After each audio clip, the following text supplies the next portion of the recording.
wafti ballaaran oo hogaaminaya madaxweyne ku-xigeenka Soomaaliland Cabdiraxmaan Ismaaciil Saylici ayna weheliyaan wasiirada gaashaandhigga iyo kheyraadka biyaha taliyaha guud ee ciidamada militariga Soomaaliland Sareeya Gaas Nuux Ismaaciil Taani iyo sidoo kale wasiir ku-xigeenka wasaaradda warfaafinta ayaa soo gaaray magaalada Laascanood ee xarunta gobolka Sool waxaana waftigani ku soo dhaweeyay magaalada Laascanood maamulka heer gobol iyo kan degmada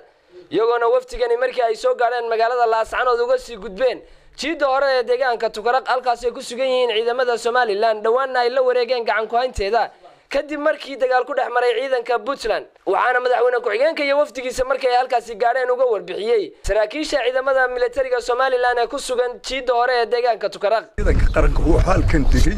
oo qabsaday 7 bishan muxuu ahaa bisha koobaad 8 halkaas oo aanay iska caabin badan la kulmin isla markaana si habsami ah ay u qabsadeen dadka deegaanka joogana sidii dhaqanka u ahay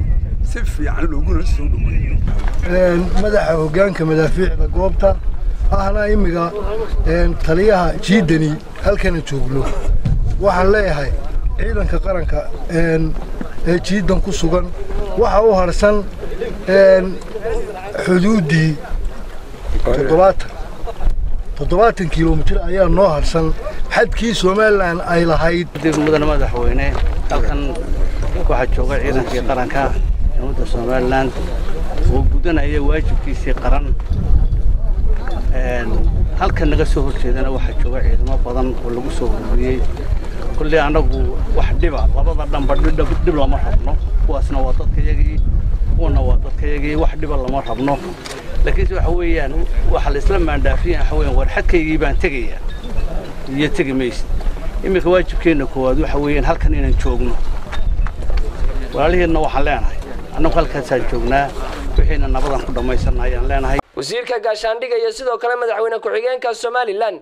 ayaa hambalyo iyo bogaadin u soo jeediyay ciidamada Soomaaliland kaasoo sheegeen inay guteen waajibaadkooda qaran waxaana uu baaq nabadeed u diray maamulka Puntland oo sheegay inay isku dayayaan inay dib ula wareegaan gacan ku haynta deegaanka Tukaraq jiidii ugu horeysay ee ciidamada xoogga qaranka Soomaaliland oo u jirta magaalada Tukaraq 7 kiiloomitir xigtana dhinaca xuduudda sidii laga dhawaajiyay wali xuduudeena waxaan u jiraa in ka badan 70 kiiloomitir 70 kiiloomitir in xuduudeena u jiro waxaanu uga joognaa oo hadda uga maqanahay xeerin nabadgelyo iyo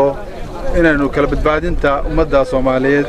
ee walaalahanahay madaxweyne ku-xigeenka Soomaaliland Cabdiraxmaan Cabdilaahi Ismaaciil Saylici ayaa dhankiisa kala hadlay ciidamada ku sugan jiidahaasi wuxuuna sheegay inay socon doonaan ilaa xadkooda ay ka gaari doonaan saala sheegay xuduudda intaynu inoo ka dhiman dalkeena waxaynu uga joognaa inagoo dhowrayna in dhibaato halka ka sii dhacdo in magaalooyin maanta degan oo maartay walaalina Soomaaliyeed jaarka ahay inay dhibaato ku timaado aynan jecelayn dhankeeda oo tabahatee inaan macni wax talaabo